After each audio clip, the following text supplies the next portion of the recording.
I am a behavioral scientist, and in particular, I'm interested in the psychology of decision making. One type of decisions that I've spent a lot of my time studying in the last decade is the science of intertemporal choice. Intertemporal choices, simply put, are any time that you make a trade-off between now and the present. As you may imagine, this is a difficult battle, and it's one that we oftentimes don't do so well at. Unfortunately, we have three enemies hiding in our own psychological systems that make it so hard to do the right thing for our future selves, and we end up sabotaging our own futures. Fortunately, by learning more about this psychology, we can also do something to try to turn the tide of battle. I will offer you three tactics to help you engage in this utterly important battle. Now, you may think that this is something that we don't need to think so much about, but let me remind you of the YOLO mentality that many young people have today. That treat yourself type of feeling that tells you, you know, I deserve something today. Let's do it in the present. Let's not worry about the future consequences.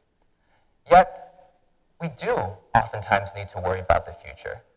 We need to worry about the future when we think about making New Year's resolutions, 80% of which we abandon by February.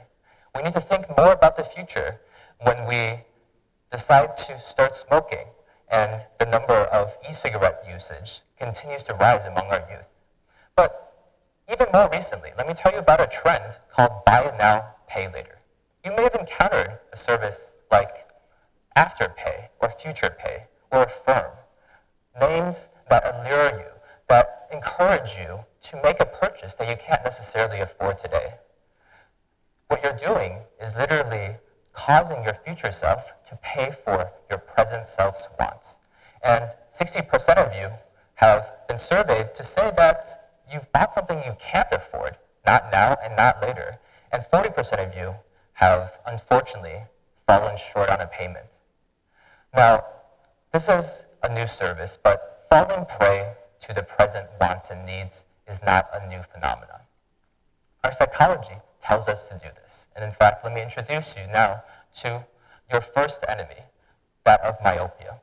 Myopia is a word which means it's hard for you to see distant things.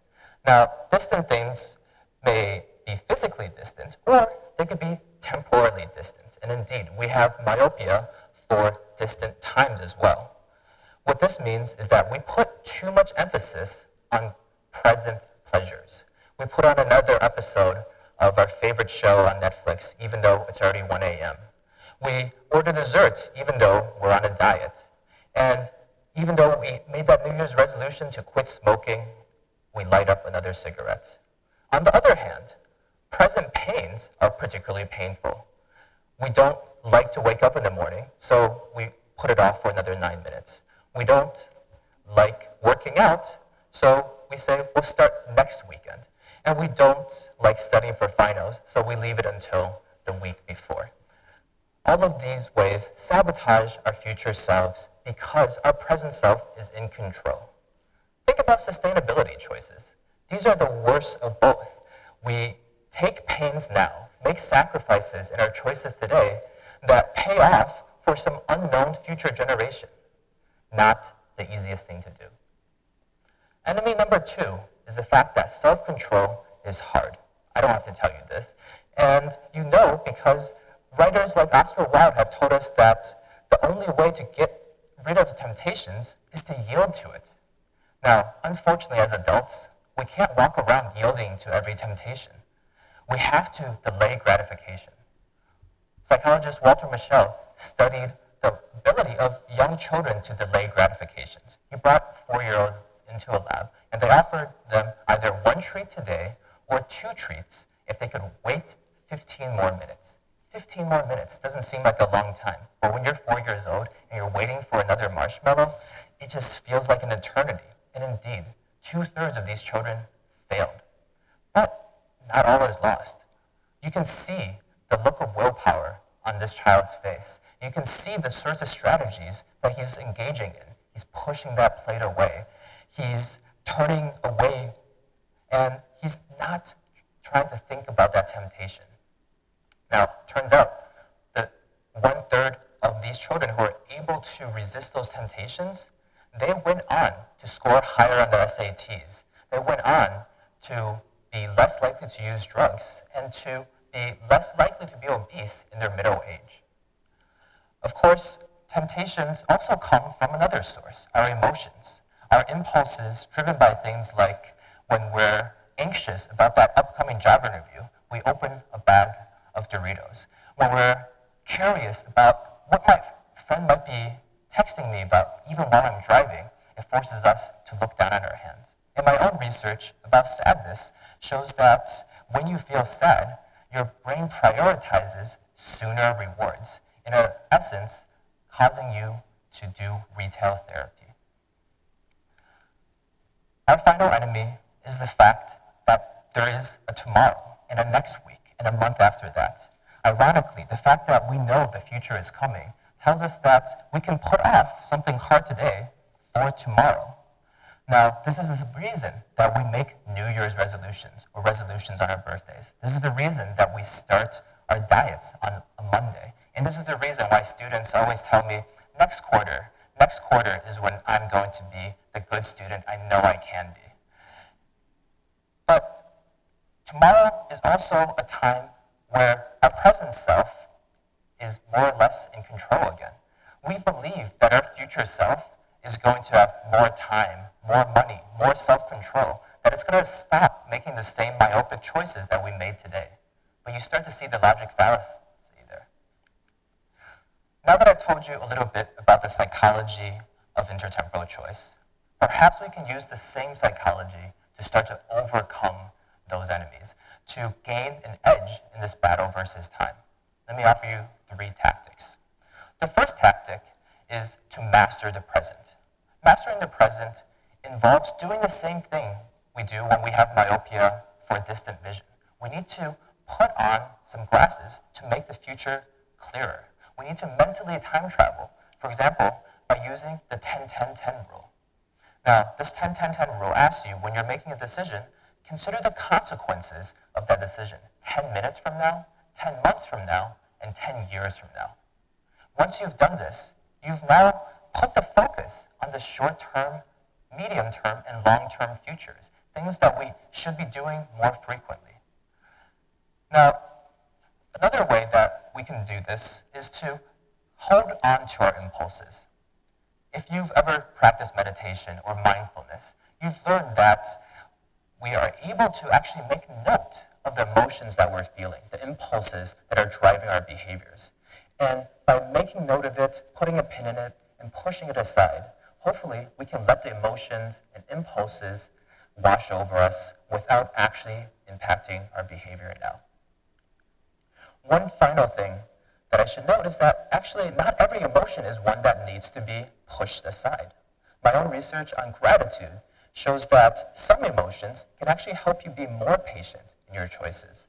When you do a gratitude diary, or when you count your blessings, part of what you're doing is focusing on this future and reminding yourself that perhaps I don't need one more gadget to be happy today.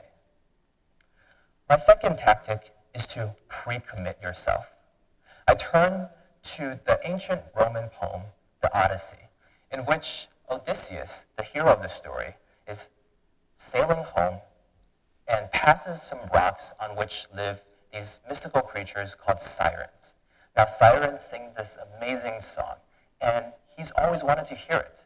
But he also knows that every sailor who has ever heard the siren song has sent their ship crashing into the rocks on which the sirens live. Now, he wants to have his cake and eat it too, so he asks his crew to bind him to the mast, asks them to put beeswax in their ears, and tells them, no matter what I do, please do not listen to me. Do not allow me to succumb to my temptations. And that's the nature of commitment devices, to tie the hands of our future self so that we can't do the wrong thing. One way to do this is something you've surely encountered, the almighty deadline. Now, most of us don't think of deadlines as things that are positive, but they're actually an incredibly powerful tool for motivating future action. If it weren't for a deadline, I would never have become a TED speaker. I would never have put together these slides. Indeed, you would not believe how much the procrastinator in me was able to procrastinate on putting this talk together. However, many of the commitment devices that will work best in your life are actually ones in which you're trying to prevent yourself from doing something that you don't want to do. If you're the sort of person who has a hard time waking up, who hits the snooze button all the way through their first morning class, you end up wanting something like Clocky. Clocky, the alarm clock, is designed so that you can't snooze it. It rolls off your nightstand, maybe even under your bed, and by the time you're done swearing at it and chasing it down, you are wide awake, better than any cup of coffee you can buy. Not only that, imagine that you're the sort of person who perhaps has a close brush with a police radar, or maybe you did end up getting that speeding ticket.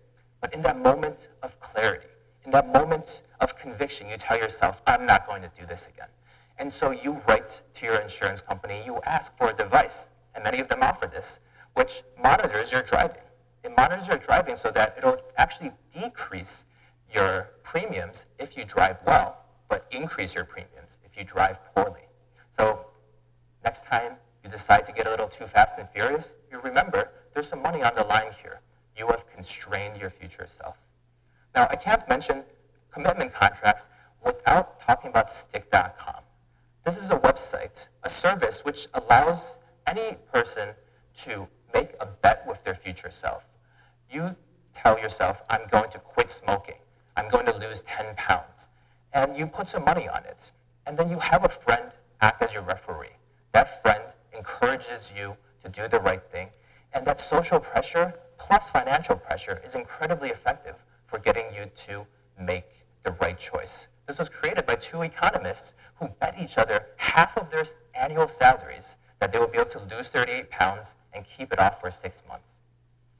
Now, I think this third tactic is actually my favorite. Rather than having a ton of discipline in the present or having a belief that your future self is going to fail, what this third tactic is about connecting with that future self by creating peace between your present and future selves. What this is about is 2 steps. The first step is that you need to realize that many of the choices that we make today do impact our future selves. I was at the beach yesterday, and I put on sunscreen, not because I cared about some distant future self, but because I was worried that I would be sunburned. But I am also helping my future self, and had I remembered that, I would be more likely to have remembered to put sunscreen on my neck, which unfortunately I forgot about. So one way you can do this is through a service such as the one that Orange Telecom offered. You were able to scan your face in and then interact with a digital avatar, but aged 20 years into the future. Unfortunately, this website is no longer available, but there's plenty of App Store replacements. For example, agingbooth.com. With agingbooth.com, I was able to take a selfie, age it by who knows how many years, and I put it as my wallpaper to remind myself that, indeed, this is the person that you should put sunscreen on for today. This is the person that you're exercising for today and eating healthily for today.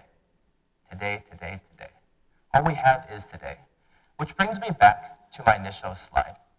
YOLO comes from a long tradition of words that allow us to live in the present. But back in the day, YOLO was called carpe diem. Carpe diem is a Latin term which means seize the day. And even though they're fundamentally about the same general idea, they have very different conclusions. Whereas YOLO says, take what you can today at the expense of the future, carpe diem tells you, seize today and do what you can for your future to help your future self because you don't know what tomorrow will bring. Perhaps carpe diem, this Latin term, is a little hard to remember. So let me leave you with the wisdom of the family circus. Yesterday is the past, tomorrow is the future, but today is a gift. That's why they call it the present. Thank you.